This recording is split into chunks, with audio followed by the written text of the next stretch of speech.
அரசியல் குறித்த திருக்குர்ஆனின் கண்ணோட்டம் உலகம் குறித்த அதன் கண்ணோட்டத்தை அடிப்படையாக கொண்டது. அந்த கண்ணோட்டத்தை நாம் சரியாக புரிந்து கொள்வதற்கு உலகம் குறித்த திருக்குர்ஆனின் கண்ணோட்டத்தையும் அறிந்து கொள்வது மிக மிக அவசியமாகும். இந்த கண்ணோட்டத்தை நாம் அரசியல் நோக்கில் அணுகும்போது நமக்கு பின்வரும் விஷயங்கள் புலப்படுகின்றன. அல்லாஹ் தான் இந்த முழு பிரபஞ்சத்தையும் மனிதனையும் இந்த பிரபஞ்சத்தில் மனிதன் பயன்படுத்தும் பொருட்கள் அனைத்தையும் படைத்தவன். அவனே வானங்களையும் பூமியையும் சத்தியத்துடன் படைத்துள்ளான். நீர் கூறும் அல்லாஹ் தான் அனைத்தையும் படைத்தவன், அவன் தனித்தவனாகவும் அனைத்தையும் அடக்கி ஆள்பவனாகவும் இருக்கின்றான். மனிதர்களே, உங்களை ஒரே ஆன்மாவிலிருந்து படைத்த உங்கள் இறைவனை அஞ்சுங்கள். அவன் அதிலிருந்தே அதனுடைய துணையை படைத்தான். அவ்விருவரிலிருந்து ஏராளமான ஆண்களையும் பெண்களையும் பரவச் செய்தான். அவனே பூமியில் உள்ள அனைத்தையும் உங்களுக்காக படைத்துள்ளான். வானிலிருந்தும் பூமியிலிருந்தும் உங்களுக்கு வாழ்வாதாரம் அளிக்கும் அல்லாஹுவை தவிர வேறு படைப்பாளன் இருக்கின்றானா? நீங்கள் செலுத்துகின்ற விந்தை கவனித்தீர்களா? அதனை நீங்கள் படைக்கிறீர்களா அல்லது நாம் படைக்கின்றோம்? நீங்கள் விதைக்கின்ற விதைகளை கவனித்தீர்களா? அதனை நீங்கள் முளைய செய்கிறீர்களா அல்லது நாம் முளையச் செய்கிறோம்? நீங்கள் அருந்துகின்ற நீரை கவனித்தீர்களா? அதனை மேகத்திலிருந்து நீங்கள் பொழிய செய்கிறீர்களா அல்லது நாம் பொழிய செய்கிறோமா? நீங்கள் எரிக்கின்ற நெருப்பை கவனித்தீர்களா? அதற்கான மரத்தை நீங்கள் உருவாக்கினீர்களா அல்லது நாம் உருவாக்கினோம்? தான் படைத்த இந்த படைப்புகளின் அதிபதியாகவும் அவற்றின் பராமரிப்பாளனாகவும் அவற்றின் விவகாரங்களை நிர்வகிப்பவனாகவும் அல்லாஹுவே இருக்கின்றான். வானங்களிலும் பூமியிலும் அவை இரண்டிற்கும் இடையிலும் பூமிக்கு அடியிலும் இருப்பவை யாவும் அவனுக்கே உரியவை. வானங்களிலும் பூமியிலும் உள்ளவை யாவும் அவனுக்கே உரியவை. அவை அனைத்தும் அவனுக்கே கட்டுப்பட்டு நடக்கின்றன. அவன் சூரியனையும் சந்திரனையும் நட்சத்திரங்களையும் படைத்தான். அனைத்தும் அவனது கட்டளைக்கு கட்டுப்பட்டே இருக்கின்றன. நினைவில் வையுங்கள், படைப்பதும் கட்டளையிடுவதும் அவனுக்கே உரிய செயலாம். அகிலம் அனைத்துக்கும் அதிபதியாகிய அல்லாஹ் பெரும் பாக்கியமுடையவன். வானத்திலிருந்து பூமி வரை அனைத்து காரியங்களையும் அவனே நிர்வகிக்கின்றான். இந்த பிரபஞ்சத்தின் அதிகாரம் அந்த அல்லாஹுவை தவிர வேறு யாரிடமும் இல்லை, வேறு யாரிடமும் இருக்கவும் முடியாது. அதில் யாருடைய பங்கும் கிடையாது. வானங்கள் பூமியின் ஆட்சி அல்லாஹுக்கே உரியது என்பதை நீர் அறியவில்லையா? ஆட்சியில் அவனுக்கு பங்காளி யாரும் இல்லை. இவ்வுலகிலும் மறு உலகிலும் புகழ் அனைத்தும் அவனுக்கே உரியது. தீர்ப்பளிக்கும் அதிகாரமும் அவனுக்கே உரியது. அவனிடம் நீங்கள் திரும்பிக் கொண்டு வரப்படுவீர்கள். தீர்ப்பளிக்கும் அதிகாரம் அல்லாஹுக்கு மட்டுமே உரியது. அவனை தவிர அவர்களுக்கு வேறு உதவியாளன் இல்லை. தன் அதிகாரத்தில் அவன் யாரையும் கூட்டு சேர்த்துக் கொள்வதும் இல்லை. இவ்விஷயத்தில் நமக்கு ஏதேனும் அதிகாரம் உண்டா என்று அவர்கள் கேட்கிறார்கள். நீர் கூறும் அனைத்து அதிகாரங்களும் அல்லாஹ்விடமே உள்ளன. முன்னரும் பின்னரும் அதிகாரம் அல்லாஹ்வுக்கே உரியதாகும். வானங்கள் பூமியின் ஆட்சி அதிகாரம் அவனுக்கே உரியது. விவகாரங்கள் அனைத்தும் அவன் பக்கமே திருப்பப்படுகின்றன. படைப்பவனும் படைக்காதவனும் சமமாவார்களா? நீங்கள் சிந்திக்க மாட்டீர்களா? அல்லாஹுக்கு இணையாக அவர்கள் ஏற்படுத்திக் கொண்ட கடவுள்கள் அல்லாஹ் படைத்ததை போன்று எதையேனும் படைத்ததால் அவர்கள் குழப்பத்திற்குள்ளாகிவிட்டார்களா? நீர் கூறும் அல்லாஹுவை விடுத்து நீங்கள் அழைக்கின்ற தெய்வங்களை கவனித்தீர்களா? அவை பூமியில் எதை படைத்துள்ளன என்பதை எனக்கு காட்டுங்கள். அல்லது வானங்களில் அவற்றுக்கு ஏதேனும் பங்கிருக்கிறதா? நிச்சயமாக அல்லாஹ்தான் வானங்களையும் பூமியையும் விலகிவிடாதவாறு தடுத்து வைத்துள்ளார். அவை விலகிவிட்டால் வேறு யாராலும் அவற்றை தடுத்து விட முடியாது. அதிகாரம் செலுத்துவதற்கான இந்த பண்புகள், உரிமைகள் அனைத்தும் அல்லாஹ்விடம் மட்டுமே இருக்கின்றன. இந்த பிரபஞ்சத்தில் வேறு யாரும் இத்தகைய பண்புகளை, உரிமைகளை பெற்றிருக்கவில்லை. அவனே அனைத்தின் மீதும் ஆதிக்கம் செலுத்தக்கூடியவன், அனைத்தையும் நன்கறிந்தவன், குறைகள் அற்றவன், தவறுகள் செய்யாதவன், அனைத்தையும் பாதுகாப்பவன், அனைவருக்கும் அபயமளிப்பவன், என்றும் உயிரோடும் விழிப்போடும் இருப்பவன், ஒவ்வொரு பொருளின் மீதும் பேராற்றல் உடையவன். அனைத்து அதிகாரங்களும் அவன் கைவசமே உள்ளன. ஒவ்வொரு பொருளும் அவனுக்கே கட்டுப்பட்டு இருக்கின்றன. நன்மையும் தீமையும் அவனுடைய கட்டுப்பாட்டில்தான் உள்ளன. அவனுடைய அனுமதியின்றி யாரும் யாருக்கும் பயனளிக்கவோ தீங்களிக்கவோ இயலாது. அவனுடைய அனுமதியின்றி அவனிடத்தில் யாரும் பரிந்துரை செய்ய இயலாது. அவன் தான் நாடியவர்களை தண்டிப்பான், தான் நாடியவர்களை மன்னிப்பான். அவனது கட்டளையை யாரும் மறுபரிசீலனை செய்ய இயலாது. அவன் யாருக்கு முன்னாலும் பதிலளிக்க வேண்டிய அவசியம் இல்லை. அனைவரும் அவனுக்கு முன்னால் பதிலளிக்க வேண்டும். அவனது கட்டளை நிறைவேறியே தீரும். அதனை யாரும் தடுக்க முடியாது. அதிகாரத்தின் அனைத்து பண்புகளும் அல்லாஹுக்கு மட்டுமே உரியன. இவற்றில் அவனுக்கு இணையாக யாரும் இல்லை. அவன்தான் அடியார்களின் மீது ஆதிக்கம் செலுத்துகிறான். அவன் ஞானம் மிக்கவனாகவும் அனைத்தையும் அறிந்தவனாகவும் இருக்கின்றான். அவன் மறைவானவற்றையும் வெளிப்படையானவற்றையும் நன்கு அறிந்தவனாகவும் மிக பெரியவனாகவும் மிக உயர்ந்தவனாகவும் இருக்கின்றான். அவன் பேரரசன், மிகவும் தூய்மையானவன், சாந்தியுடையவன், அமைதி அளிப்பவன், கண்காணிப்பவன், யாவற்றையும் மிகைத்தவன், அடக்கி ஆள்பவன், மாட்சிமை மிக்கவன். அவன் நித்திய ஜீவன், அனைத்தையும் நிலைநிறுத்துபவன். சிறு தூக்கமோ உறக்கமோ அவனை பிடிக்காது. வானங்களிலும் பூமியிலும் உள்ள யாவும் அவனுக்கே உரியன. அவனது அனுமதியின்றி அவனிடம் யார்தான் பரிந்து பேச முடியும்? அவர்களுக்கு முன்னால் இருப்பவற்றையும் பின்னால் இருப்பவற்றையும் அவன் அறிவான்.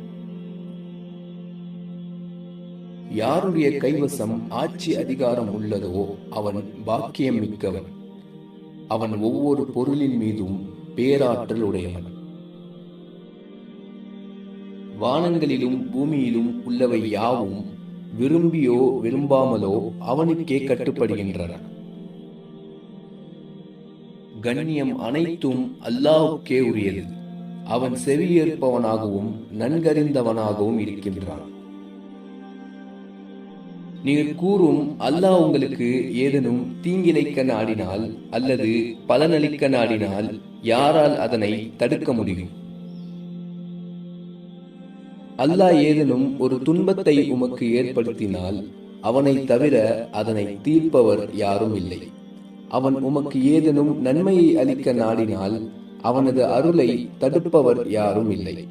தன் அடியார்களில் தான் நாடியோருக்கு அதனை வழங்குகிறான். அவன் பெரும் மன்னிப்பாளனாகவும் இணையில்லா கிருபையாளனாகவும் இருக்கின்றான். நீங்கள் உங்கள் உள்ளங்களில் உள்ளவற்றை வெளிப்படுத்தினாலும் அல்லது மறைத்தாலும் அல்லாஹ் அது குறித்து உங்களிடம் விசாரணை செய்வான்.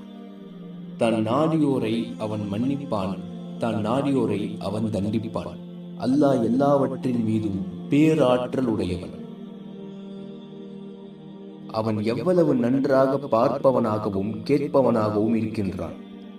அவனை தவிர அவர்களுக்கு வேறு உதவியாளன் இல்லை. தன் அதிகாரத்தில் அவன் யாரையும் கூட்டு சேர்த்துக் கொள்வதும் இல்லை. நீர் கூறும், அல்லாஹ்விடமிருந்து என்னை யாரும் காப்பாற்ற முடியாது. அவனை தவிர வேறு எந்த புகலிடத்தையும் என்னால் பெற முடியாது. அவன் பாதுகாப்பளிப்பவன். அவனுக்கு எதிராக பாதுகாப்பளிக்க முடியாது. அவனே படைப்பை ஆரம்பம் செய்கிறான். அவனே மீண்டும் படைப்பான். அவன் பெரும் மன்னிப்பாளன், அன்பாளன், உயர்வான அரியணையின் அதிபதி, தான் நாடியதை செய்யக்கூடியவன். நிச்சயமாக அல்லாஹ் தான் நாடியதையே கட்டளையிடுகிறான்.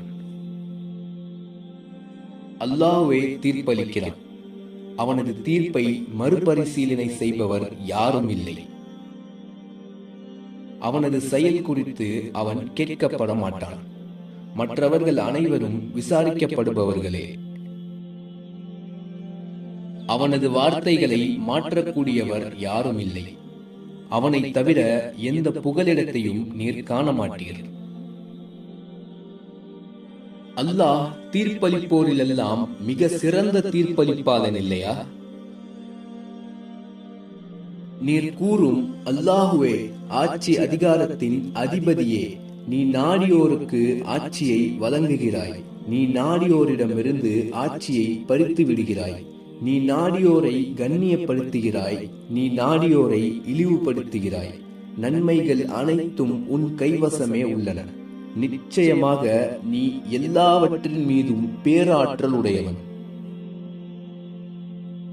பூமி அல்லாஹ்வுக்கே சொந்தமானது. தன் அடியார்களில் தான் நாடுவோருக்கு அதனை அவன் சொந்தமாக்கி வைக்கிறான்.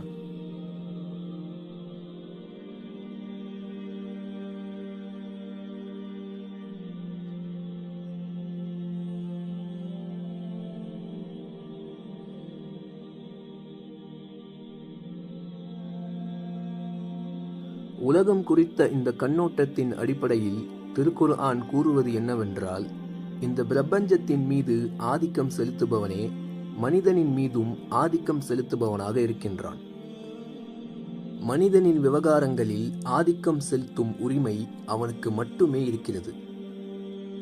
அவனை தவிர வேறு எந்த மனிதனோ மனிதன் அல்லாத ஏதேனும் சக்தியோ கட்டளையிடவோ தீர்ப்பளிக்கவோ அதிகாரம் பெற்றிருக்கவில்லை. இந்த பிரபஞ்சத்தில் அல்லாஹுவின் அதிகாரம் யாரும் ஒத்துக்கொள்ள வேண்டிய அவசியம் இல்லாத அளவு அவனுடைய ஆற்றலால் நிலை பெற்றுள்ளது. மனிதனும் தனக்கு தேர்ந்தெடுக்கும் உரிமை வழங்கப்படாத பகுதியில் இயல்பாகவே அல்லாஹுவின் அதிகாரத்திற்குள் வந்து விடுகிறான். இந்த விஷயத்தில் அணுவிலிருந்து அண்ட சராசரம் வரை ஒவ்வொன்றும் அவனுக்கு கட்டுப்பட்டே இருக்கின்றன. ஆனால் மனிதனுக்கு தேர்ந்தெடுக்கும் உரிமை வழங்கப்பட்ட பகுதியில் அல்லாஹ் அதிகாரத்தை கொண்டு கட்டுப்படும்படி அவனை கட்டாயப்படுத்தவில்லை. மாறாக வஹியை கொண்டுள்ள வேதங்களின் வாயிலாக அவனுக்கு அழைப்பு விடுக்கிறான். மனவிருப்பத்துடன் தன் அதிகாரத்தை ஏற்றுக்கொள்ளும்படியும் தனக்கு கட்டுப்படும்படியும் அவன் மனிதனுக்கு அறிவுறுத்துகிறான்.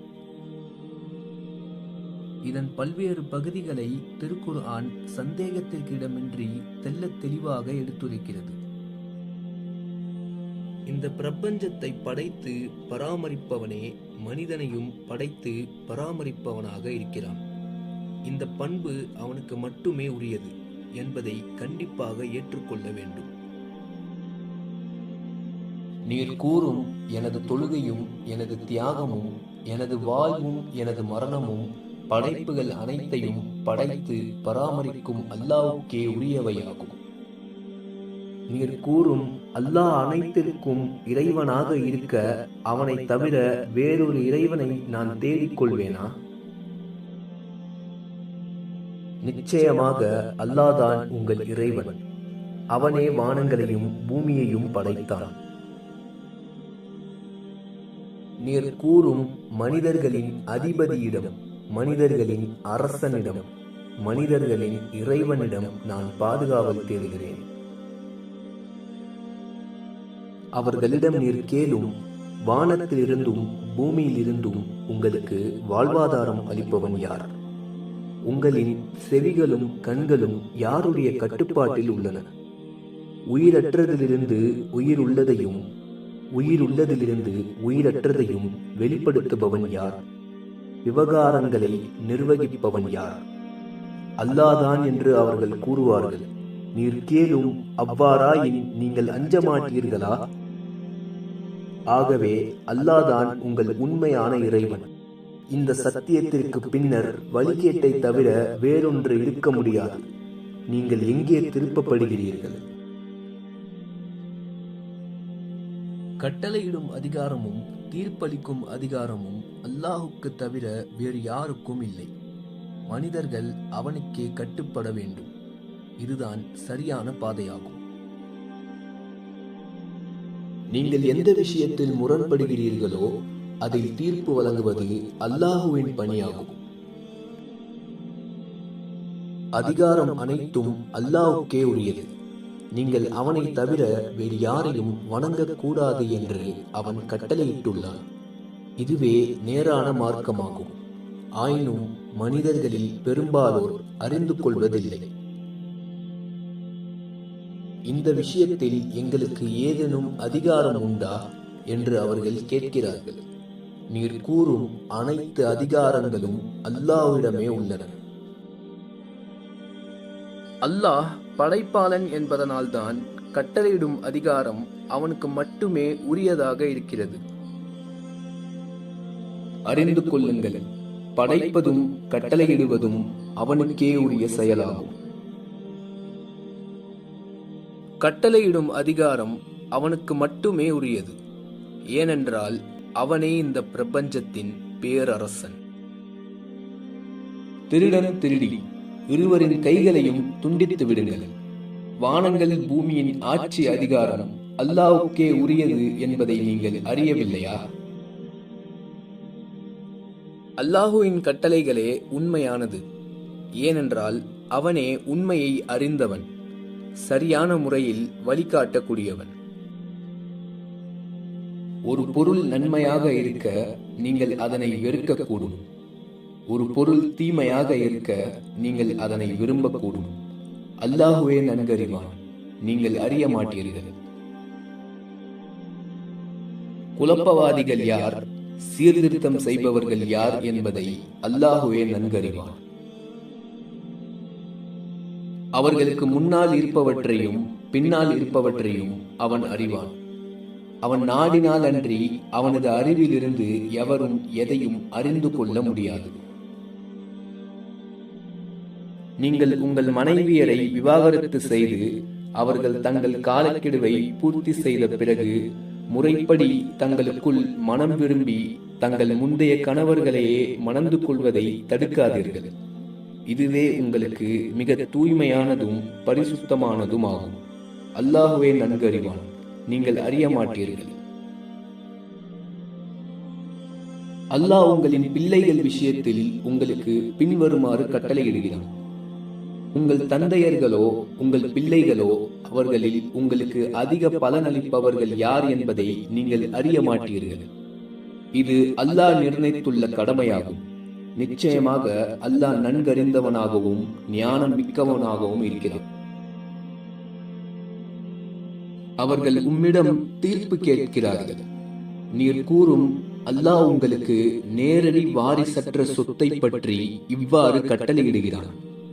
நீங்கள் வழி தவறி சென்றுவிடக் கூடாது என்பதற்காக அல்லாஹ் உங்களுக்கு தெளிவுபடுத்துகிறான். அல்லாஹ் அனைத்தையும் அறிந்தவன்.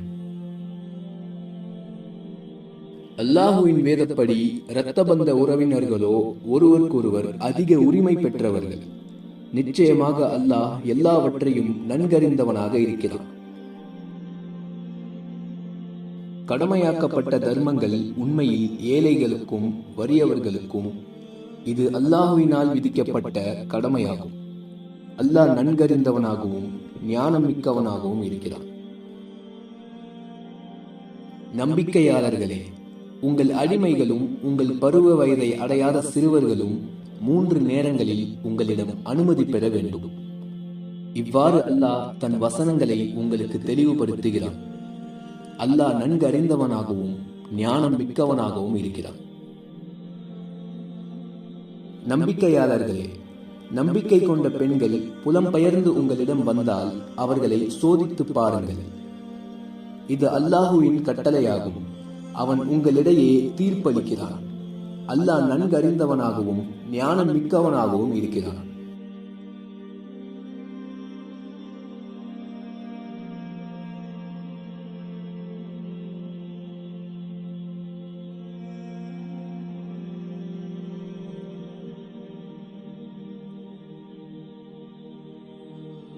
இத்தகைய காரணங்களால் திருக்குர்ஆன் கீழ்ப்படிதலை முழுக்க முழுக்க அல்லாஹுக்கு மட்டுமே உரித்தாக்க வேண்டும் என்றும் அவனுடைய சட்டத்தை மட்டுமே பின்பற்ற வேண்டும் என்றும் திட்டவட்டமாக வரையறுக்கிறது.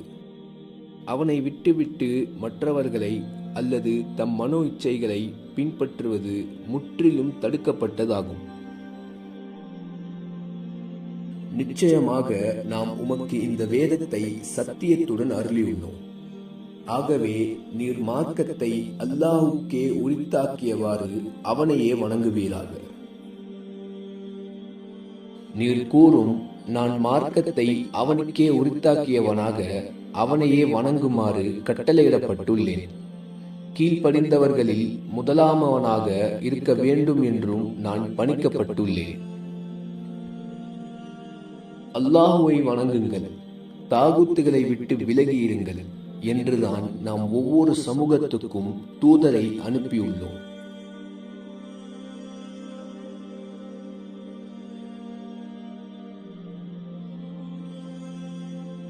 தீனை அல்லாஹுக்கு மட்டுமே உரித்தாக்கி ஒரு மனப்பட்டவர்களாக அவனை வழிபட வேண்டும் என்றுதான் அவர்கள் கட்டளையிடப்பட்டார்கள். உங்கள் இறைவனிடமிருந்து உங்களுக்கு அருளப்பட்டுள்ளதை பின்பற்றுங்கள். அவனை தவிர வேறு பாதுகாவலர்களை பின்பற்றாதீர்கள். உம்மிடம் ஞானம் வந்துவிட்ட பின்னரும் அவர்களின் விருப்பங்களை நீர் பின்பற்றினால் அல்லாஹுக்கு எதிராக உமக்கு உதவி புரிபவரோ காப்பாற்றுபவரோ இருக்க மாட்டார்கள். பின்னர் மார்க்கத்தின் தெளிவான வழிமுறையில் நாம் உம்மை நிலைநிற்க செய்தோம்.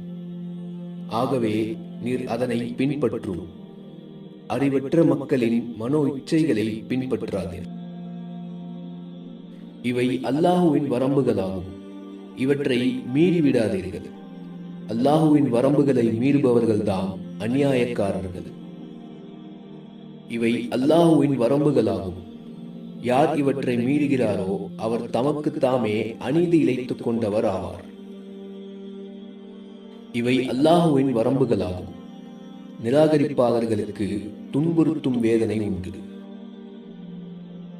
அல்லாஹுவின் கட்டளைக்கு மாறான வேறு எந்த கட்டளையும் தவறானது, தடை செய்யப்பட்டது மட்டுமல்ல, மாறாக அது நிராகரிப்பும் வழிகேடும் அநியாயமும் கீழ்ப்படியாமையும் ஆகும். இதனை போன்ற ஒவ்வொன்றும் இஸ்லாத்திற்கு எதிரான ஜாஹிலியத் தீர்ப்பாகும். அவற்றை நிராகரிக்காமல் ஒரு மனிதன் நம்பிக்கையாளனாக ஆக முடியாது. அல்லாஹ் அருளியதின்படி தீர்ப்பு வழங்காதவர்கள்தாம் நிராகரிப்பாளர்கள் ஆவர்.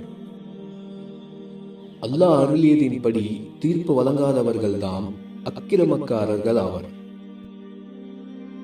அல்லாஹ் அருளியதின்படி தீர்ப்பு வழங்காதவர்கள்தாம் பாவிகள் ஆவர். இவர்கள் என்ன அறியாமை காலத்து தீர்ப்பை விரும்புகிறார்கள்? உறுதியாக நம்பிக்கை கொள்ளும் மக்களுக்கு அல்லாஹுவை விட தீர்ப்பளிப்பதில் சிறந்தவன் யார்? உமக்கு அருளப்பட்டதையும் உமக்கு முன்னர் அருளப்பட்டதையும் நாங்கள் நம்பிக்கை கொண்டோம் என்று வாதிடுபவர்களை நீர் பார்க்கவில்லையா? ஆனால் அவர்கள் தீர்ப்புக்காக தம் விவகாரங்களை தாகூத்தின் பக்கமே கொண்டு செல்ல விரும்புகிறார்கள். எனினும் அவனை நிராகரிக்கும்படியே அவர்கள் கட்டளையிடப்பட்டிருந்தார்கள். ஷைத்தான் அவர்களை வழிகெடுத்து வெகு தொலைவில் தள்ளிவிட விரும்புகிறான்.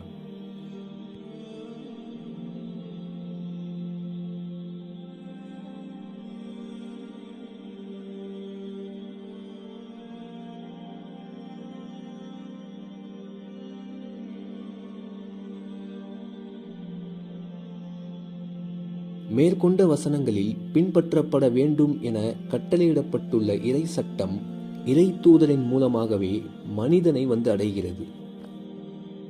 அவரே இறைவனிடமிருந்து சட்டங்களையும் அறிவுரைகளையும் மனிதர்களுக்கு கொண்டு சேர்க்கிறார். அவர் தம்முடைய சொல்லாலும் செயலாலும் அந்த சட்டங்களையும் அறிவுரைகளையும் தெளிவுபடுத்துகிறார். அவர் மனித வாழ்க்கையில் இறை சட்ட அதிகாரத்தின் பிரதிநிதி ஆவார். இதன் அடிப்படையில் அவருக்கு கட்டுப்படுவது இறைவனுக்கு கட்டுப்படுவதாகும்.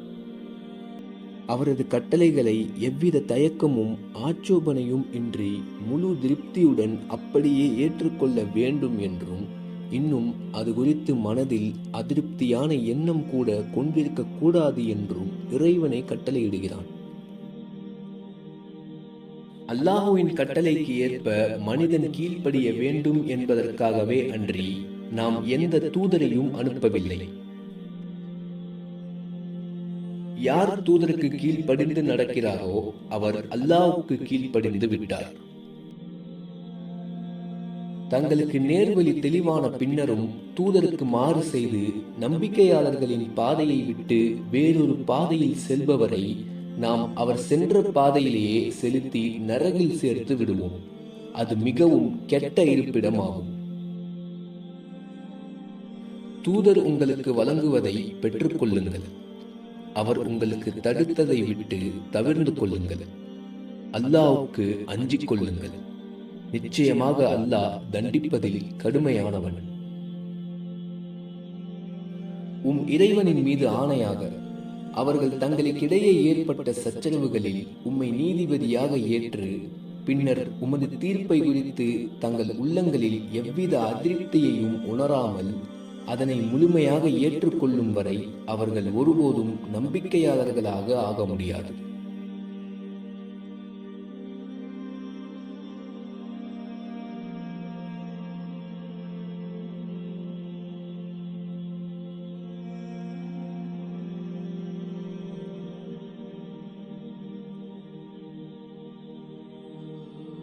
திருக்குர்ஆனின் பார்வையில் இறைவனின் கட்டளையும் இறை தூதரின் கட்டளையும் உயர்வான சட்டமாகும். அதற்கு கட்டுப்படுவதை தவிர நம்பிக்கையாளர்களுக்கு வேறு தேர்வு இல்லை.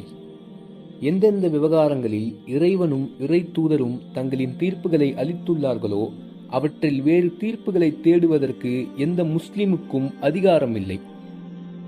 அந்த தீர்ப்புகளை விட்டு விலகி செல்வது ஈமானுக்கு முரணான ஒன்றாகும். அல்லாஹுவும் அவனுடைய தூதரும் ஒரு விஷயத்தில் தீர்ப்பளித்து விட்டால் நம்பிக்கை கொண்ட எந்த ஆணுக்கும் பெண்ணுக்கும் அதில் சுயமுடிவு எடுப்பதற்கு உரிமை இல்லை. அல்லாஹுக்கும் அவனுடைய தூதருக்கும் கீழ்ப்படியாதவர் வெளிப்படையான வழிகேட்டில் இருப்பவர் ஆவார். நாங்கள் அல்லாஹுவின் மீதும் தூதரின் மீதும் நம்பிக்கை கொண்டு அவர்களுக்கு கட்டுப்பட்டுள்ளோம் என்று அவர்கள் கூறுகிறார்கள். ஆனாலும் அவர்களில் ஒரு பிரிவினர் அதன் பின்னரும் புறக்கணித்து விடுகிறார்கள். அவர்கள் நம்பிக்கையாளர்கள் அல்லர். இறை தூதர் அவர்களிடையே தீர்ப்பளிக்க வேண்டும் என்பதற்காக அவர்கள் அல்லாஹுவின் பக்கமும் அவனுடைய தூதரின் பக்கமும் அழைக்கப்பட்டால் அவர்களில் ஒரு பிரிவினர் புறக்கணித்து விடுகிறார்கள்.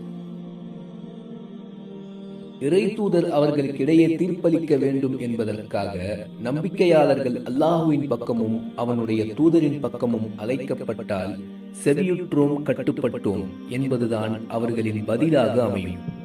அவர்கள் தாம் வெற்றியாளர்கள் ஆவர்.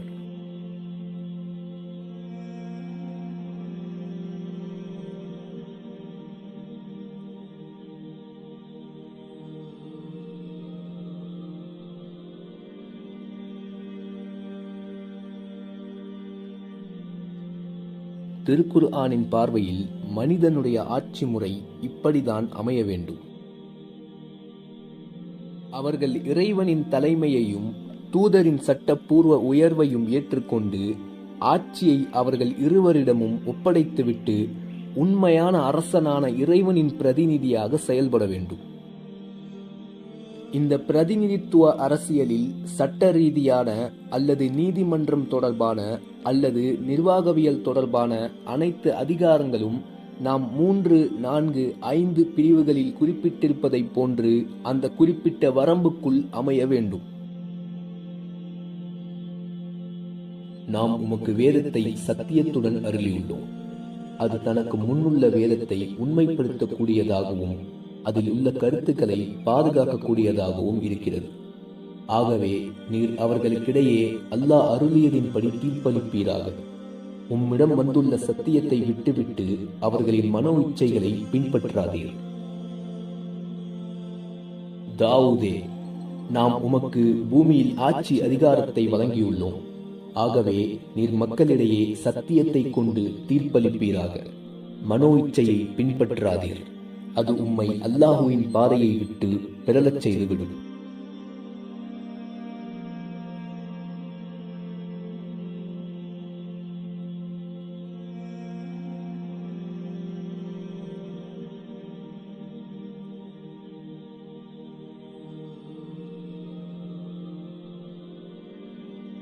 இந்த பிரதிநிதித்துவம் குறித்த திருக்குர்ஆனின் கண்ணோட்டம் இதுதான்.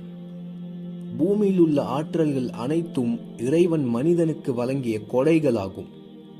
தன்னால் வழங்கப்பட்டுள்ள கொடைகளை தன்னால் வழங்கப்பட்டுள்ள அதிகாரத்துடன் தன்னுடைய பூமியில் மனிதன் பயன்படுத்த வேண்டும் என்ற அதிகாரத்தையே இறைவன் மனிதனுக்கு அளித்துள்ளான். ஏனெனில் இங்கு மனிதன் முழு அதிகாரம் வழங்கப்பட்ட அரசன் அல்ல, மாறாக உண்மையான அரசனின் பிரதிநிதி ஆவான். உம் இறைவன் வானவர்களிடம், நான் பூமியில் ஒரு கலீஃபாவை, பிரதிநிதியை ஏற்படுத்தப் போகிறேன் என்று கூறியபோது, நாம் உங்களை பூமியில் வசிக்க செய்தோம். அதில் உங்களுக்காக வாழ்க்கை வசதிகளையும் ஏற்படுத்தினோம். நிச்சயமாக அல்லாஹ் பூமியில் உள்ள அனைத்தையும் உங்களுக்கு வசப்படுத்தி தந்துள்ளான் என்பதை நீர் பார்க்கவில்லையா? இந்த பூமியில் ஏதேனும் ஒரு பகுதியில் அதிகாரம் வழங்கப்பட்ட சமூகம் உண்மையில் அங்கு இறைவனின் பிரதிநிதியாகவே ஆக்கப்பட்டுள்ளது. நூஹின் சமூகத்துக்கு பிறகு அவன் உங்களை பிரதிநிதியாக ஆக்கியதையும் நினைவு கூறுங்கள். ஆது சமூகத்துக்கு பிறகு அவன் உங்களை பிரதிநிதியாக ஆக்கியதையும் நினைவு கூறுங்கள். உங்கள் இறைவன் மிக விரைவில் உங்கள் எதிரியை அழித்துவிட்டு அவர்களுக்கு பதிலாக உங்களை இந்த பூமியில் பிரதிநிதியாக ஆக்கிவிடக் கூடும். நீங்கள் எவ்வாறு செயல்படுகிறீர்கள் என்பதை காணுவதற்காக. பின்னர் நீங்கள் எவ்வாறு செயல்படுகிறீர்கள் என்பதை பார்ப்பதற்காக பூமியில் அவர்களுக்கு பின் நாம் உங்களை பிரதிநிதியாக ஆக்கினோம். ஆனால் இந்த பிரதிநிதித்துவத்தின் சரியான வடிவம் உண்மையான அரசனின் கட்டளைக்கு கட்டுப்படுவதுதான். அவனுடைய கட்டளைக்கு மாறாக ஒரு அரசு தன் விருப்பத்துடன் செயல்பட ஆரம்பித்து விட்டால் அது பிரதிநிதித்துவ ஆட்சியாக அல்லாமல் உண்மையான அரசனுக்கு எதிராக கிளர்ச்சி செய்யும் ஆட்சியாக மாறிவிடும். அவனே இந்த பூமியில் உங்களை பிரதிநிதியாக ஆக்கினான். ஆகவே யாரெனும் நிராகரித்தால் அது அவருக்கே கேடாக அமையும். நிராகரிப்பாளர்களின் நிராகரிப்பு அவர்களின் இறைவனிடத்தில் வெறுப்பை தான் அதிகப்படுத்தும். நிராகரிப்பாளர்களின் நிராகரிப்பு இழப்பை தான் அதிகப்படுத்தும். உம் இறைவன் ஆது சமூகத்துடனும் பள்ளத்தாக்கில் பாறைகளை குடைந்த சமூது சமூகத்துடனும் முலைகளுடைய ஃபிரௌனுடனும் எவ்வாறு நடந்து கொண்டான் என்பதை நீர் பார்க்கவில்லையா? அவர்கள் எல்லாம் பூமியில் வரம்பு மீறி நடந்தார்கள். நீர் ஃபிரௌனிடம் செல்லும், அவன் வரம்பு மீறி விட்டான். நான் தான் உங்களின் மாபெரும் இறைவன் என்று பிரகடனம் செய்தான். உங்களில் நம்பிக்கை கொண்டு நற்செயல் புரிவோருக்கு அல்லாஹ் இவ்வாறு வாக்களிக்கிறான். அவர்களுக்கு முன்னிருந்தவர்களுக்கு அதிகாரம் வழங்கியது போன்று அவர்களுக்கும் பூமியில் அதிகாரம் வழங்குவான். தான் விரும்பும் மார்க்கத்தை அவர்களுக்காக மேலோங்க செய்வான். அவர்கள் என்னை மட்டுமே வணங்குவார்கள், எனக்கு எதையும் இணையாக்க மாட்டார்கள்.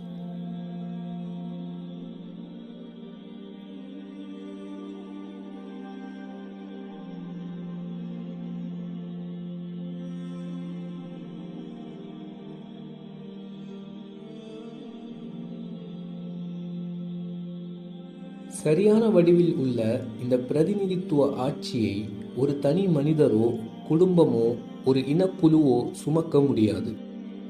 மேலே குறிப்பிடப்பட்ட அடித்தளங்களை ஏற்றுக்கொண்டு தன் ஆட்சியை நிலைநாட்டிக் கொண்ட ஒரு சமூகம் கூட்டாக தான் இந்த பணியை நிறைவேற்ற முடியும். அன்னூர் அத்தியாயத்தின் 55வது வசனத்தின் நாம் உங்களுக்கு பிரதிநிதித்துவ ஆட்சி அதிகாரத்தை வழங்குவோம் என்ற வார்த்தைகள் இந்த விஷயத்தை தெளிவுபடுத்துவதற்கு போதுமானவை. இந்த வாசகத்தின் அடிப்படையில் நம்பிக்கை கொண்ட சமூகத்தின் ஒவ்வொரு மனிதனும் இந்த பிரதிநிதித்துவ ஆட்சியில், அதாவது கிலாஃபத்தில் சம அளவு பங்கு வகிப்பவனாக இருக்கின்றான். எந்த ஒரு தனி மனிதனுக்கோ இனக்குழுவுக்கோ நம்பிக்கையாளர்கள் அனைவருக்கும் உரிய இந்த பிரதிநிதித்துவ ஆட்சியை படித்து தங்களுக்கானதாக மட்டும் ஆக்கிக் கொள்ளும் உரிமை இல்லை. எந்த ஒரு தனி மனிதனும் இனக்குழுவும் பிரதிநிதித்துவ ஆட்சி தங்களுக்கு மட்டுமே உரியது என்று வாதிட முடியாது. இதுதான் இஸ்லாமிய கிலாஃபத்தை மன்னராட்சியிலிருந்தும் மதகுருமார்களின் ஆட்சியிலிருந்தும் வேறுபடுத்தி மக்களாட்சியின் பக்கம் திருப்புகிறது. ஆனாலும் மேற்கத்திய ஜனநாயகத்துக்கும் இதுக்கும் அடிப்படையான ஒரு வேறுபாடு இருக்கிறது. மேற்கத்திய ஜனநாயகம் அதிகாரம் மக்களுக்கு உரியது என்ற அடித்தளத்தின் மீது நிறுவப்பட்டுள்ளது. அதற்கு மாறாக இஸ்லாம் கூறும் மக்களாட்சி இறை அதிகாரத்தை ஏற்றுக்கொண்டு மன விருப்பத்துடன் இறைவனின் சட்டங்களை செயல்படுத்தக்கூடிய பிரதிநிதித்துவ ஆட்சியாக இருக்கிறது.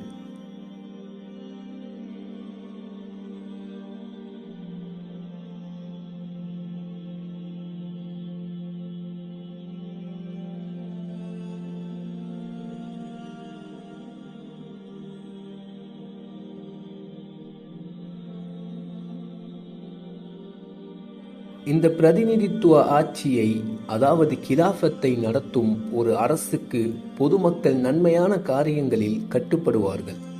சட்டத்துக்கு புறம்பாக அது செய்யும் பாவமான காரியத்துக்கு கட்டுப்படவோ உதவி செய்யவோ மாட்டார்கள். நம்பிக்கை கொண்ட பெண்கள் உம்மிடம் வந்து, நாங்கள் அல்லாஹ்வுக்கு இணையாக எப்பொருளையும் ஆக்க மாட்டோம், எந்த ஒரு நல்ல காரியத்திலும் உங்களுக்கு மாறு செய்ய மாட்டோம் என்று உறுதிமொழி அளித்தால் ஏற்றுக்கொள்வீராக.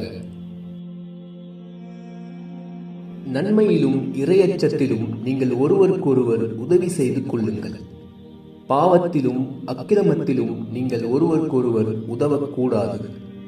அல்லாஹ்வை அஞ்சுங்கள், நிச்சயமாக அல்லாஹ் தண்டிப்பதில் கடுமையானவன். அவர்களில் பாவிக்கோ நன்றி கெட்டவனுக்கோ கட்டுப்படாதீர்கள்.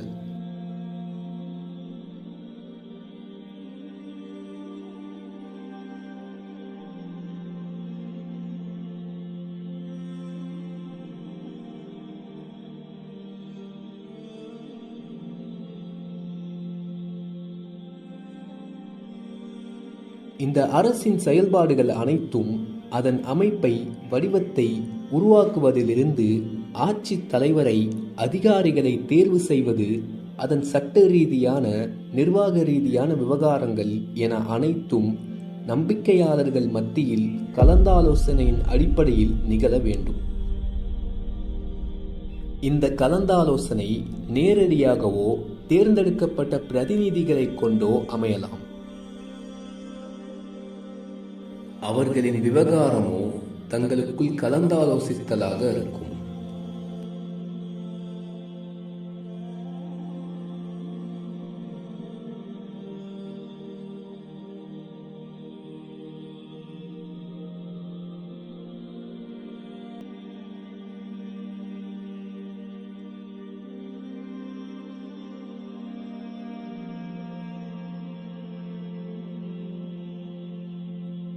இந்த ஆட்சி அமைப்பை நடத்துவதற்கு ஆட்சியாளர்களை தேர்வு செய்யும் போது பின்வரும் விஷயங்களை கவனத்தில் கொள்ளப்பட வேண்டும். அவர்கள் தங்களிடம் ஒப்படைக்கப்படும் இந்த பிரதிநிதித்துவ ஆட்சியின், கிலாஃபத்தின் அடித்தளங்களை ஏற்றுக்கொண்டவர்களாக இருக்க வேண்டும். அதன் அடித்தளங்களை ஏற்றுக்கொள்ளாதவரிடம் ஆட்சி ஒருபோதும் ஒப்படைக்கப்படாது. நம்பிக்கையாளர்களே, அல்லாஹ்வுக்கு கீழ்ப்படியுங்கள், தூதருக்கும் உங்களில் அதிகாரமுடையோருக்கும் கீழ்ப்படியுங்கள். நம்பிக்கையாளர்களே, உங்களை சார்ந்தவர்களை தவிர மற்றவர்களை நெருங்கிய நண்பர்களாக ஆக்கிக் கொள்ளாதீர்கள்.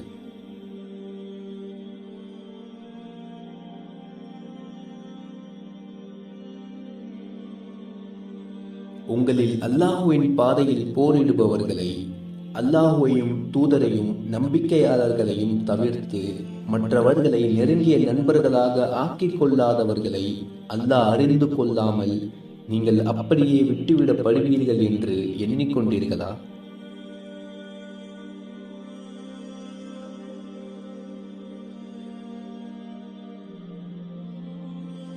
அவர்கள் அநியாயக்காரர்களாக, பாவிகளாக, இறை நினைவை விட்டும் அலட்சியமானவர்களாக, வரம்பு மீறக்கூடியவர்களாக இருக்கக்கூடாது. மாறாக அவர்கள் நம்பிக்கையாளர்களாக, இரையச்சமுடையவர்களாக, நல்லவர்களாக இருக்க வேண்டும். யாரேனும் அநியாயக்காரனோ பாவியோ ஆட்சியை கைப்பற்றிவிட்டால் இஸ்லாத்தின் பார்வையில் அந்த ஆட்சி அசத்தியத்தின் அடிப்படையில் நிலை பெறும் ஆட்சியாகும். இப்ராஹீமை அவருடைய இறைவன் பல விஷயங்களில் சோதித்த போது அவர் அவற்றை நிறைவு செய்தார். அப்போது இறைவன், நான் உம்மை மனித குலத்திற்கு தலைவராக்கப் போகிறேன் என்று கூறினான். அதற்கு இப்ராஹிம், எனது வழித்தோன்றல்களிலிருந்தும் தலைவர்களை ஏற்படுத்துவாயாக என்று கேட்டார். என் வாக்குறுதி அநியாயக்காரர்களை சாராது என்று இறைவன் கூறினான்.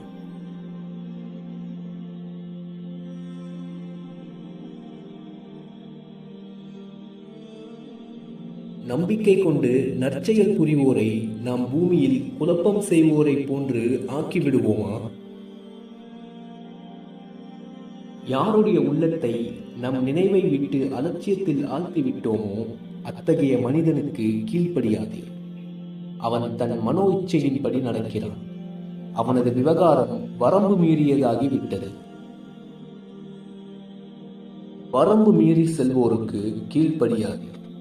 அவர்கள் உலகில் சீர்திருத்தம் செய்யாமல் குழப்பம் விளைவிக்கிறார்கள். உங்களில் அல்லாஹ்விடத்தில் மிக கண்ணியம் வாய்ந்தவர் அவனை அஞ்சுபவர்தான். அவர்கள் மடையர்களாக, விவரம் தெரியாதவர்களாக இருக்கக்கூடாது. மாறாக அறிவுடையவர்களாக, விவரங்களை புரிந்து கொள்ளக்கூடியவர்களாக, பிரதிநிதித்துவ ஆட்சியை அதாவது கிலாஃபத்தை நடத்துவதற்கு தேவையான மன வலிமையும் உடல் வலிமையும் பெற்றவர்களாக இருக்க வேண்டும். அல்லாஹ் உங்கள் வாழ்க்கை ஆதாரமாக ஆக்கியுள்ள செல்வங்களை விவரம் அறியாதவர்களிடம் கொடுக்காதீர்கள். அவர்கள், எங்கள் மீது ஆட்சி புரிய அவருக்கு என்ன தகுதி இருக்கிறது? ஆட்சி புரிய அவரை விட நாங்கள் தாம் அதிகம் தகுதியுடையோராக இருக்கிறோம். அவருக்கு செல்வ வளமும் வழங்கப்படவில்லையே என்று கூறினார்கள். அதற்கு அவர், அல்லாஹ் உங்களை விட மேலாக அவரை தேர்ந்தெடுத்துள்ளான். அவருக்கு அறிவாற்றலையும் உடல் வலிமையையும் அதிகமாக வழங்கியுள்ளான் என்று கூறினார். நாம் அவருடைய ஆட்சியை வலுப்படுத்தினோம். அவருக்கு ஞானத்தையும் தீர்ப்பளிக்கும் ஆற்றலையும் வழங்கினோம். யூசுப் கூறினார், என்னை நாட்டின் கருவூலங்களுக்கு பொறுப்பாளராக ஆக்குங்கள். நான் பாதுகாப்பவனாகவும் நன்கறிந்தவனாகவும் இருக்கிறேன். அவர்களிடம் அமைதி அல்லது அச்சம் குறித்து ஏதேனும் செய்தி வந்தால் அதனை அவர்கள் பரப்பி விடுகிறார்கள். அதனை அவர்கள் தூதரிடமோ அதிகாரமுடையவர்களிடமோ தெரிவித்திருந்தால் அவர்களில் ஆராய்ந்தறிவோர் அதன் உண்மை நிலையை அறிந்து கொண்டிருப்பார்கள். அறிந்தவர்களும் அறியாதவர்களும் சமமாவார்களா? பொறுப்புகள் நம்பி ஒப்படைக்கப்படும் அளவுக்கு அவர்கள் நம்பிக்கைக்குரியவர்களாக இருக்க வேண்டும். நம்பி ஒப்படைக்கப்பட்ட பொருள்களை அவற்றுக்கு உரியவர்களிடம் ஒப்படைக்க வேண்டும் என்று அல்லாஹ் உங்களுக்கு கட்டளையிடுகிறான்.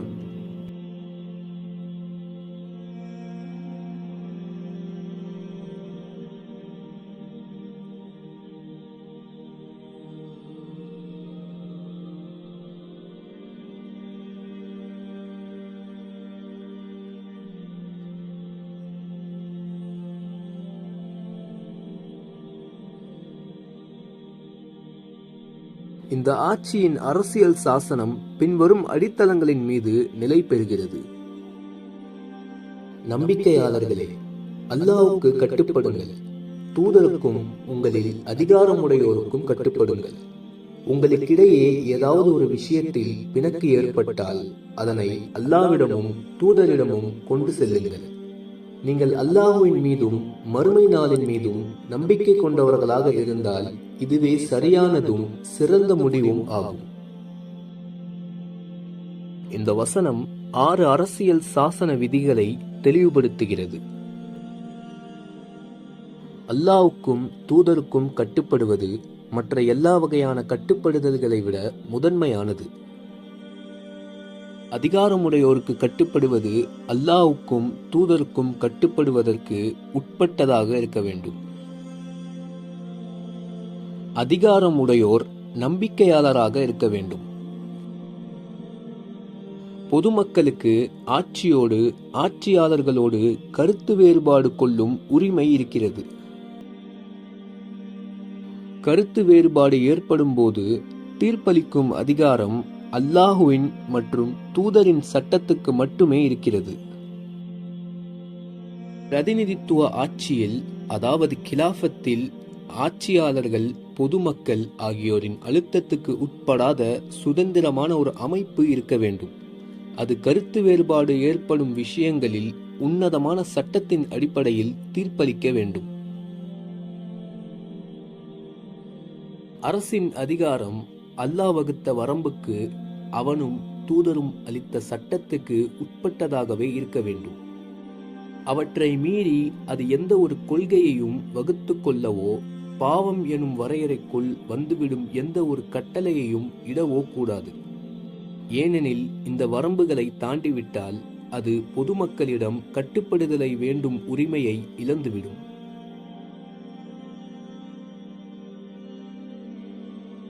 அத்தோடு கண்டிப்பாக இந்த அரசு ஆலோசனையின் அல்லது தேர்வின் அடிப்படையில்தான் ஆட்சிக்கு வர வேண்டும். மேலும் அது கலந்தாலோசனையின் அடிப்படையில்தான் தன் செயல்பாடுகளை அமைத்துக் கொள்ள வேண்டும்.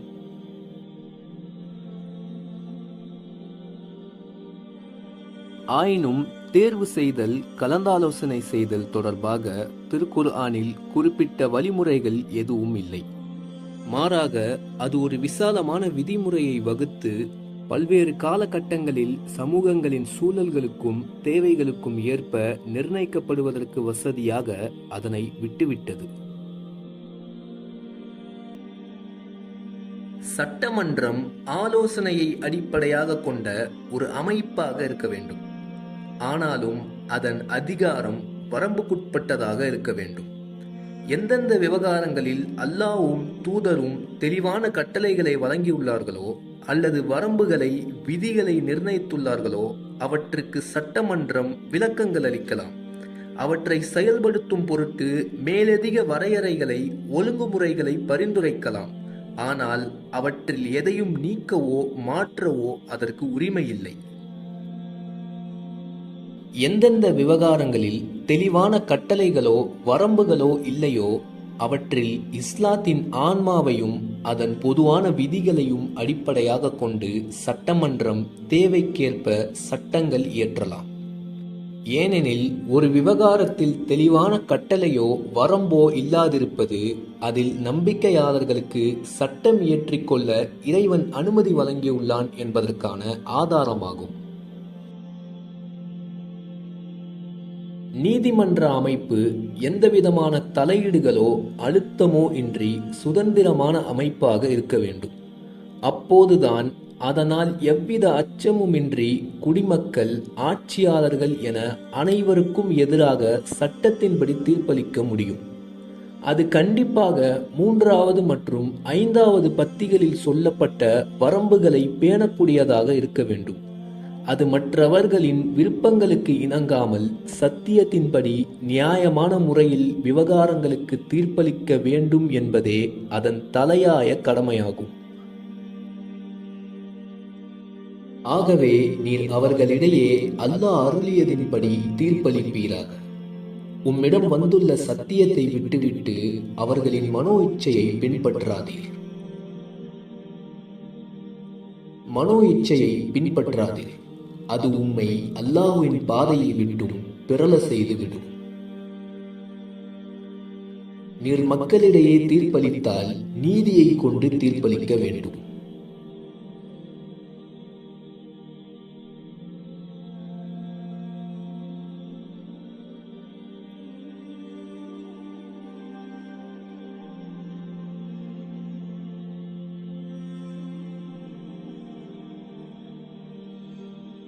இந்த அரசு 2 பெரும் நோக்கங்களுக்காக செயல்பட வேண்டும். முதலாவது, மனித சமூகத்தில் நீதியை நிலைநிறுத்தி அநீதியை அழிப்பது. நாம் நம் தூதர்களை சான்றுகளுடன் அனுப்பினோம். மனிதர்கள் நீதியில் நிலைத்திருக்கும் பொருட்டு அவர்களுடன் வேதத்தையும் தராசையும் அனுப்பினோம். நாம் இரும்பையும் அருளினோம். அதில் பெரும் வலிமையும் மக்களுக்கு பயன்களும் இருக்கின்றன.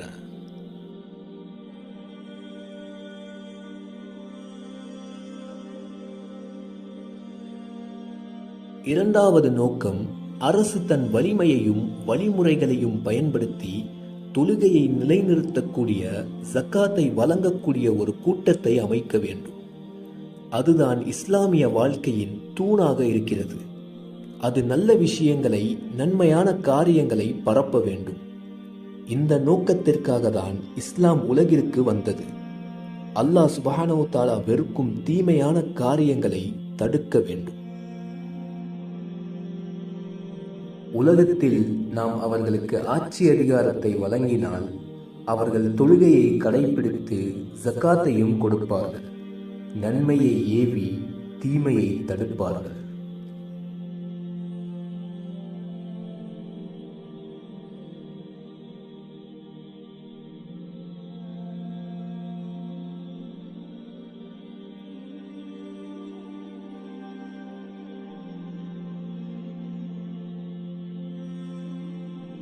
இந்த அரசின் கீழ் வாழக்கூடிய முஸ்லிம்கள் மற்றும் முஸ்லிம் அல்லாத குடிமக்கள் அனைவருக்கும் அடிப்படையான உரிமைகள் இருக்கின்றன. அவற்றை மீறாமல் பேணி நடப்பது இந்த அரசின் கடமையாகும்.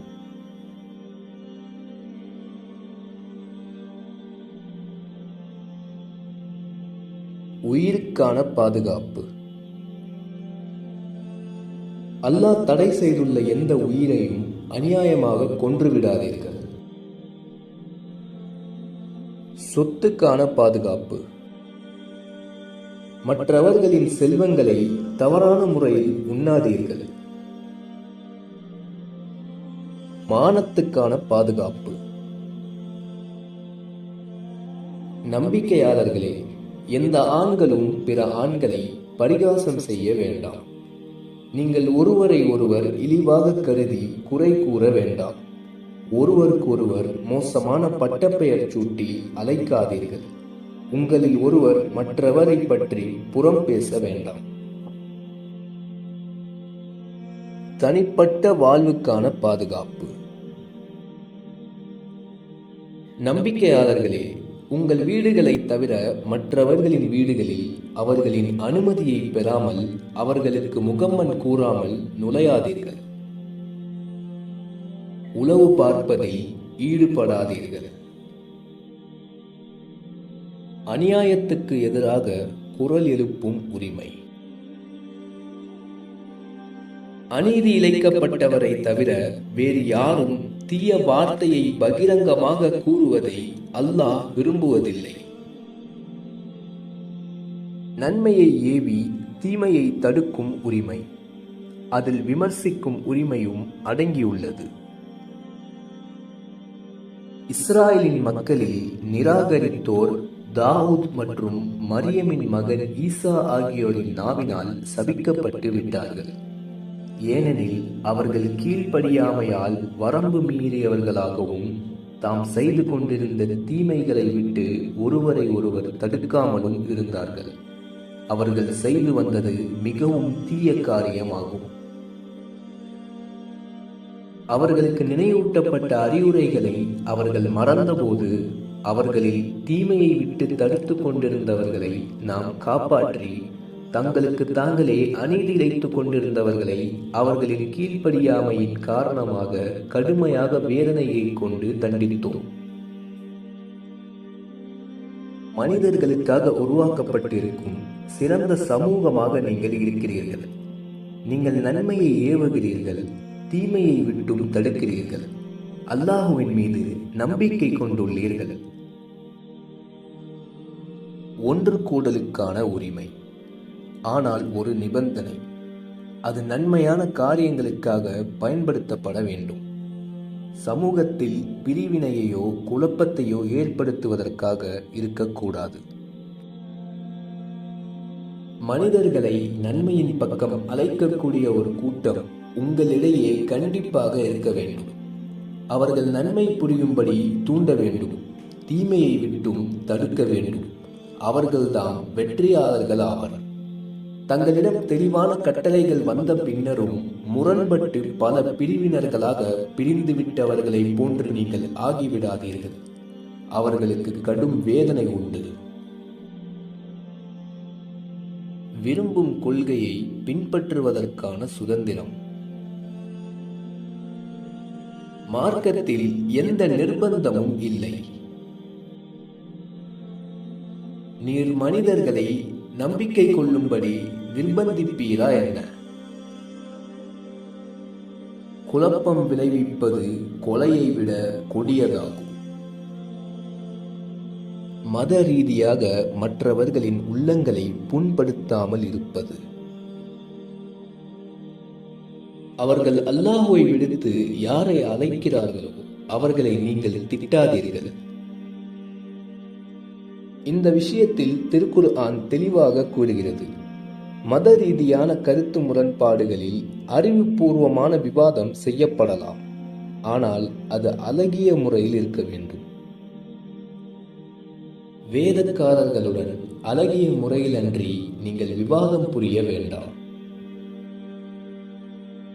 ஒவ்வொரு மனிதனும் தான் செய்த செயலுக்குத்தான் பொறுப்பாளி ஆவான். மற்றவர்களின் செயல்களுக்காக அவன் தண்டிக்கப்பட மாட்டான். யாரும் மற்றவரின் சுமையை சுமக்க முடியாது.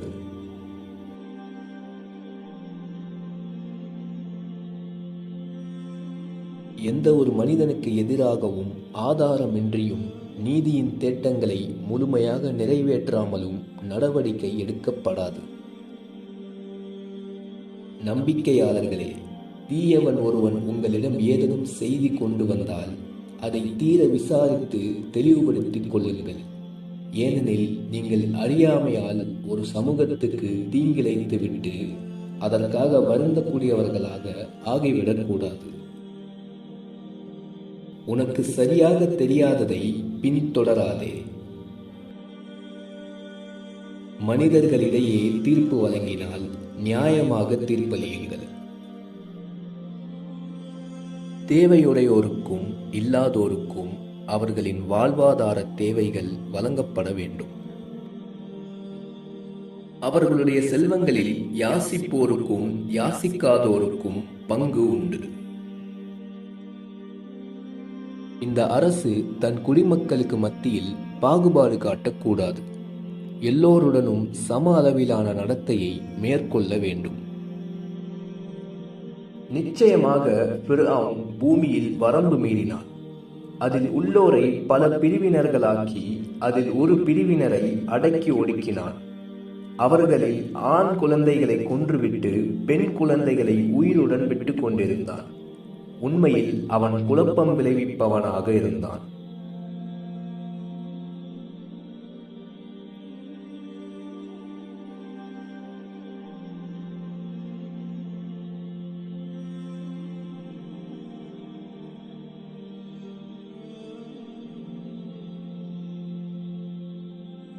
இந்த அரசின் குடிமக்களின் மீது அரசுக்கு பின்வரும் உரிமைகள் இருக்கின்றன. இந்த அரசுக்கு கட்டுப்பட வேண்டும். அல்லாஹுக்கு கட்டுப்படுங்கள். தூதருக்கும் உங்களில் அதிகாரமுடையோருக்கும் கட்டுப்படுங்கள். இந்த அரசின் சட்டத்தை பேணி நடக்க வேண்டும். அதில் எந்த சீர்குலைவையும் ஏற்படுத்திவிடக் கூடாது.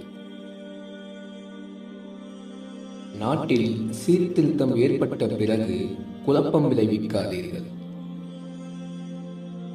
யார் அல்லாஹுடனும் அவனுடைய தூதருடனும் போரிட்டு பூமியில் குழப்பம் விளைவிக்க முயற்சி செய்கிறார்களோ அவர்களுக்குரிய தண்டனை இதுதான். அவர்கள் கொல்லப்பட வேண்டும் அல்லது தூக்கிலிடப்பட வேண்டும்.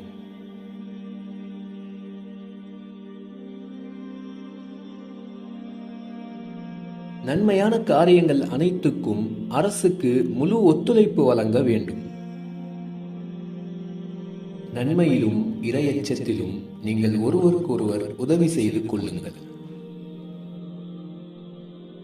இந்த அரசை காக்கும் பொருட்டு அவர்கள் தம் உயிரை கொண்டும் செல்வத்தை கொண்டும் அதற்கு உதவி புரிய வேண்டும்.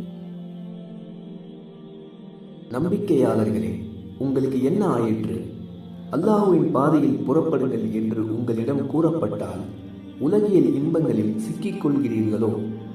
நீங்கள் புறப்படவில்லை எனில் அவன் உங்களுக்கு துன்புறுத்தும் வேதனையை அளிப்பான். உங்களுக்கு பதிலாக வேறொரு சமூகத்தை கொண்டு வருவான். நீங்கள் அவனுக்கு எவ்வித தீங்கையும் இழைக்க முடியாது. நீங்கள் சொற்பமான போர் தளவாடங்களை பெற்றிருந்தாலும் அதிகமான போர் தளவாடங்களை பெற்றிருந்தாலும் அல்லாஹுவின் பாதையில் புறப்படுங்கள். நீங்கள் அறிவுடையோராயின் இதுவே உங்களுக்கு சிறந்ததாகும்.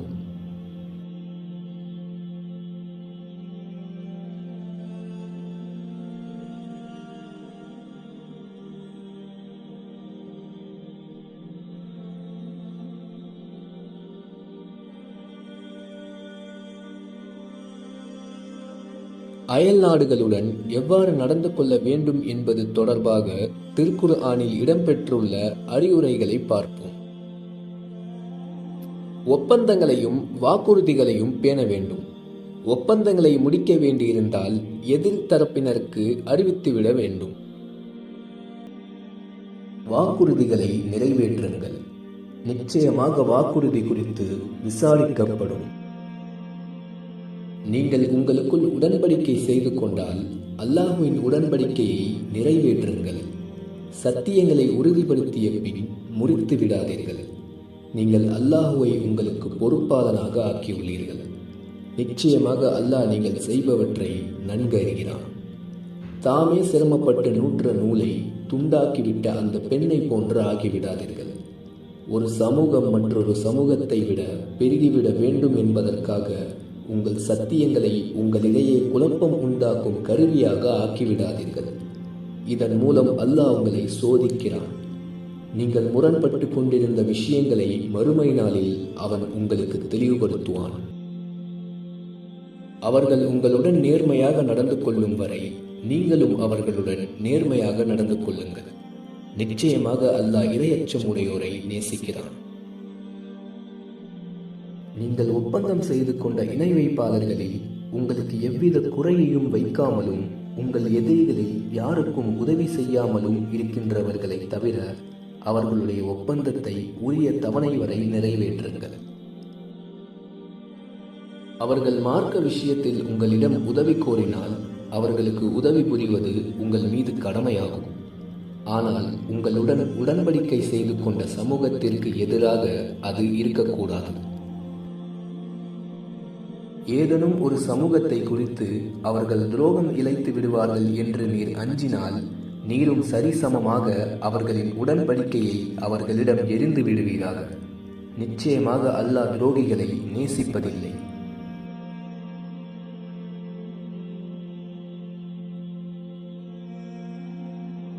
எல்லா விவகாரங்களிலும் நேர்மையாகவும் உண்மையாகவும் நடந்து கொள்ள வேண்டும். உங்கள் சத்தியங்களை ஒருவரை ஒருவர் ஏமாற்றும் கருவியாக ஆக்கிவிடாதீர்கள்.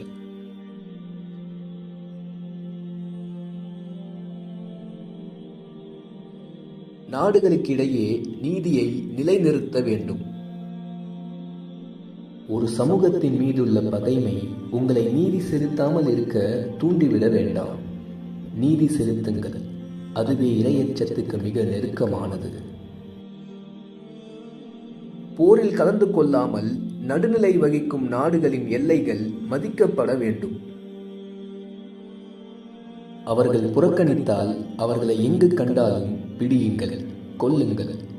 ஆயினும் நீங்கள் ஒப்பந்தம் செய்து கொண்டுள்ள சமூகத்துடன் தொடர்பு கொண்டுள்ளவர்களை தவிர. அமைதியை விரும்பக்கூடியதாக இருக்க வேண்டும். அவர்கள் சமாதானத்தின் பக்கம் சாய்ந்தால் நீரும் அதன் பக்கம் சாய்ந்துவிடும். பூமியில் குழப்பம் விளைவிக்கவும் தம்முடைய பெருமையை நிலைநாட்டவும் முயற்சி செய்யாமல் இருக்க வேண்டும். பூமியில் பெருமையையோ குழப்பத்தையோ விரும்பாதவர்களுக்குத்தான் நாம் மறுமையில் வீட்டை ஏற்படுத்தியுள்ளோம். பகைமை பாராட்டாத நாடுகளுடன் நட்புறவை பேண வேண்டும். யாரெல்லாம் மார்க்க விஷயத்தில் உங்களுடன் போரிடவில்லையோ, உங்களை உங்களின் வீடுகளிலிருந்து வெளியேற்றவில்லையோ, அவர்களுடன் நீங்கள் நல்ல விதமாகவும் நியாயமாகவும் நடந்து கொள்வதை விட்டும் அல்லாஹ் உங்களை தடுக்கவில்லை. நிச்சயமாக அல்லாஹ் நீதி செலுத்துவோரை நேசிக்கிறான். நல்ல முறையில் நடந்து கொள்வோருடன் நல்ல முறையில் நடந்து கொள்ள வேண்டும். நன்மைக்கு நன்மையை தவிர வேறு கூலி உண்டா?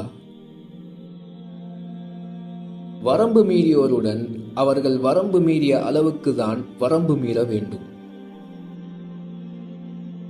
யாரேனும் உங்கள் மீது வரம்பு மீறினால் அவர்கள் வரம்பு மீறியதை போன்றே நீங்களும் அவர்கள் மீது வரம்பு மீறுங்கள். அல்லாஹ்வுக்கு அஞ்சுங்கள். அல்லாஹ் இரையச்சம் உடையோருடன் இருக்கிறான் என்பதை அறிந்து கொள்ளுங்கள். நீங்கள் தண்டிப்பதாயின் நீங்கள் துன்புறுத்தப்பட்ட அளவுக்கே தண்டியுங்கள். நீங்கள் பொறுமையை கடைபிடித்தால் அதுவே பொறுமையாளர்களுக்கு மிக சிறந்ததாகும். தீமைக்கு கூலி அதை போன்ற தீமையே. யாரேனும் மன்னித்து சமாதானம் செய்து கொண்டால் அவரது கூலி அல்லாஹ்விடம் இருக்கிறது. நிச்சயமாக அவன் அநியாயக்காரர்களை நேசிக்க மாட்டான். தமக்கு அநீதி இழைக்கப்பட்ட பின்னர் பழிவாங்குபவர்கள் மீது எவ்வித குற்றமும் இல்லை.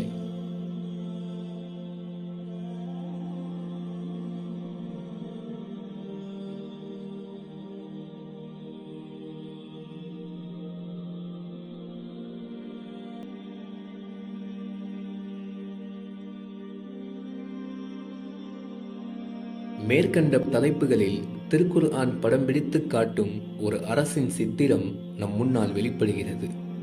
அதன் வெளிப்படையான தனித்தன்மைகள் பின்வருமாறு. ஒரு சுதந்திரமான சமூகத்தின் விழிப்பான நிலையிலிருந்து இந்த அரசு தோன்றுகிறது. அது தேர்வு செய்யும் உரிமையை முழுமையாக பெற்றிருந்தும் சுய விருப்பத்துடன் படைப்புகள் அனைத்தையும் படைத்து பரிபாலிக்கும் இறைவனுக்கு கட்டுப்பட விரும்புகிறது. அவனுடைய அதிகாரத்தின் கீழ் பிரதிநிதித்துவ பொறுப்பை அது ஏற்றுக்கொண்டு அவனுடைய வேதம் மற்றும் தூதனின் மூலமாக பெற்ற வழிகாட்டல்கள் சட்டதிட்டங்களின்படி தனது செயல்பாடுகளை அமைத்துக் கொள்கிறது. இறையாண்மை இறைவன் ஒருவனுக்கே என்ற கொள்கையின்படி அது இறையியல் கருத்தாக்கத்தின் அடிப்படைகளோடு ஒத்துப்போகிறது. ஆனால் இந்த கோட்பாடுக்கு செயல் வடிவம் கொடுக்கும் முறையில் அது வேறுபடுகிறது. மதகுருமார்களுக்கு ஒட்டுமொத்த பிரதிநிதித்துவ அதிகாரத்தை வழங்குவதற்கு பதிலாக நம்பிக்கையாளர்கள், அதாவது படைப்புகள் அனைத்தையும் படைத்து பரிபாலிக்கும் இறைவனுக்கு முழு விருப்பத்துடன் கட்டுப்படுபவர்கள் அனைவருக்கும் சம அளவில் இந்த பொறுப்பை வழங்குகிறது. ஆட்சியை உருவாக்குவது, மாற்றுவது, மக்களின் கருத்துக்கேற்ப அதனை நடத்துவது போன்ற விவகாரங்களில் அது மக்களாட்சியோடு ஒத்துப்போகிறது.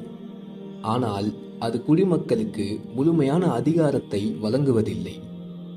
அதில் ஆட்சியின் சட்டதிட்டங்கள், அதன் அடித்தளங்கள், அதன் உள்நாட்டு வெளிநாட்டு கொள்கைகள், அதன் வழிமுறைகள் என அனைத்தும் குடிமக்களின் விருப்பப்படியோ அவர்கள் எதனை எப்போது மாற்ற விரும்பினாலும் மாற்றலாம் என்றோ இருக்க முடியாது.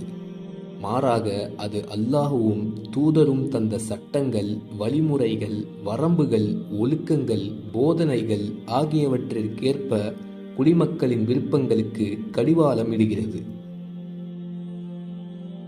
இந்த அரசு ஒரு குறிப்பிட்ட பாதையில் பயணிக்கிறது. அதனை மாற்றக்கூடிய உரிமை சட்டமன்றத்திற்கோ நீதிமன்றத்திற்கோ ஒட்டுமொத்த மக்கள் கூட்டத்துக்கோ இல்லை. சமூகம் தாமாகவே தம்முடைய ஒப்பந்தத்தை முறித்துவிட தீர்மானித்துவிட்டு ஈமானிய வட்டத்தை விட்டு வெளியேறினாலே தவிர. இது கொள்கை அடிப்படையிலான ஓர் அரசு. இயல்பாகவே இதன் அடிப்படையான கொள்கைகளை ஏற்றுக்கொண்டவர்கள்தான் இதனை நடத்த முடியும். ஆனாலும் இதன் கொள்கைகளை ஏற்றுக்கொள்ளாதவர்கள் எவ்வளவு அதிகமானோராக இருந்தாலும் இதன் சட்டதிட்டங்களுக்கும் வரம்புகளுக்கும் கட்டுப்பட்டு இருக்க விரும்பினால் இருக்கலாம். ஏற்றுக்கொண்டவர்களுக்கு கிடைக்கும் குடிமக்களுக்குரிய உரிமை அனைத்தும் இவர்களுக்கும் கிடைக்கும். இது நிறம், இனம், மொழி, நாடு என எந்த வகையான குறுங்குலவாதமும் அற்ற சில அடித்தளங்களின் மீது நிறுவப்பட்ட அரசாகும். உலகில் எந்த பகுதியிலும் உள்ள மனிதர்கள் இதன் அடித்தளங்களை ஏற்றுக்கொண்டால் எவ்வித பாகுபாடுமின்றி அவர்களும் சம அளவிலான உரிமைகளை பெற்று இந்த அரசில் பங்கு பெறலாம். இந்த உலகின் எந்த பகுதியிலும் இந்த அடித்தளங்களின் மீது ஒரு ஆட்சி நிறுவப்பட்டால் அது இஸ்லாமிய ஆட்சியாகவே கருதப்படும். அது ஆப்பிரிக்காவில் அல்லது அமெரிக்காவில் அல்லது ஐரோப்பாவில் அல்லது ஆசியாவில் நிறுவப்பட்டாலும் சரியே. அந்த ஆட்சியை நடத்துபவர்கள் வெள்ளையர்களாக அல்லது கருப்பர்களாக அல்லது மாநிறத்தவர்களாக இருந்தாலும் சரியே. இந்த வகையில் அது உலகளாவிய அரசாக மாறுவதற்கு எந்த தடையும் இல்லை. ஆனாலும் உலகின் பல்வேறு பகுதிகளில் ஆங்காங்கே இப்படிப்பட்ட அரசுகள் காணப்பட்டாலும் அவை அனைத்தும் இஸ்லாமிய அரசாகவே கருதப்படும். அவை தங்களுக்குள் மோதல் போக்கை கடைபிடிப்பதற்கு பதிலாக சகோதரத்துவ நடத்தையை கடைபிடிக்க வேண்டும்.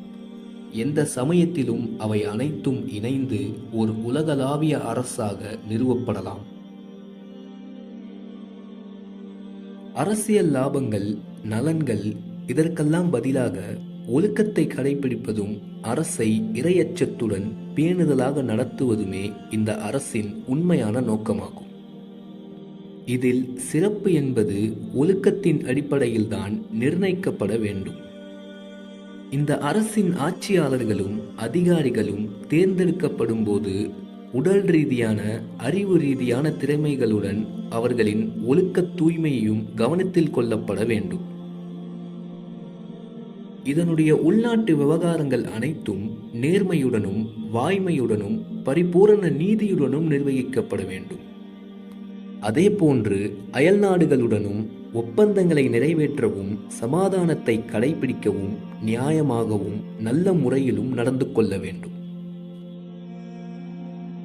இந்த அரசு வெறுமனே சட்ட ஒழுங்குகளை நிலைநிறுத்தும், எல்லைகளை பாதுகாக்கும் கடமைகளை நிறைவேற்றக்கூடிய அரசு மட்டுமல்ல, மாறாக ஒரு உன்னதமான நோக்கத்தை கொண்ட அரசாகும். நேர்மையான முறையில் சமூக நீதியையும் நன்மைகளையும் பரப்பி தீமைகளை தடுத்து அவற்றை வேரோடு அழிக்கும் பணிகளை தொடர்ந்து நிறைவேற்ற வேண்டும். இந்த அரசின் அடிப்படையான சிறப்பம்சங்கள் பின்வருமாறு: உரிமைகளிலும் படித்தரங்களிலும் வாய்ப்புகளிலும் சமத்துவத்தை பேணுதல், சட்டங்களை அமல்படுத்துதல், நற்காரியங்களில் ஒருவருக்கொருவர் ஒத்துழைத்தல், தீய காரியங்களில் ஒத்துழைப்பு கொடுக்காமல் இருத்தல், அல்லாஹ்விடம் பதில் சொல்ல வேண்டும் என்ற உணர்வு, உரிமைகளை விட கடமைகள் அதிகம் உணர்த்தல், தனி மனிதர்கள், சமூகம், அரசு என அனைவரும் ஒரே லட்சியத்தில் ஒன்றிணைதல், சமூகத்தில் அடிப்படை தேவைகள் கூட பெறாமல் எந்த ஒரு மனிதனும் இல்லாதிருத்தல். இந்த அரசில் அரசுக்கும் தனி மனிதனுக்கும் மத்தியில் பின்வருமாறு சமநிலை ஏற்படுத்தப்பட்டுள்ளது. அரசு கட்டுப்பாடு இல்லாமல் அதிபதியாகி தனி மனிதனை அடிமைப்படுத்திவிட முடியாது. அதேபோன்று தனி மனிதன் கட்டுப்பாடு இல்லாமல் முழு சுதந்திரம் பெற்று சமூகத்தினுடைய நலனுக்கு எதிராக வந்து நிற்க முடியாது. இந்த அரசில் ஒருபுறம் தனி மனிதர்களுக்கு அடிப்படையான உரிமைகள் வழங்கப்பட்டிருப்பதுடன் அரசு உயர்வான சட்டத்துக்கும் ஆலோசனைக்கும் உட்பட்டதாக ஆக்கப்பட்டிருக்கிறது. அத்துடன் தனி மனித ஆளுமை வளர்வதற்கான எல்லா வாய்ப்புகளும் ஏற்படுத்தப்பட்டுள்ளன. மறுபுறம் தனி மனிதன் மீது நல்லொழுக்கங்களை பின்பற்ற வேண்டும் என விதிக்கப்பட்டிருக்கிறது. அவன் இறை சட்டங்களின்படி ஆட்சி செய்யும் அரசுக்கு மனப்பூர்வமாக கட்டுப்பட வேண்டும் என்றும் நன்மையான காரியங்களில் அதனுடன் முழுமையாக ஒத்துழைக்க வேண்டும் என்றும் இந்த அரசுக்கு எவ்வித இடையூறும் அளிக்காமல் இதனை பாதுகாப்பதற்கு தன் உயிரையும் பொருளையும் கூட இழப்பதற்கு தயங்கக்கூடாது என்றும் அவன் மீது விதிக்கப்பட்டுள்ளது.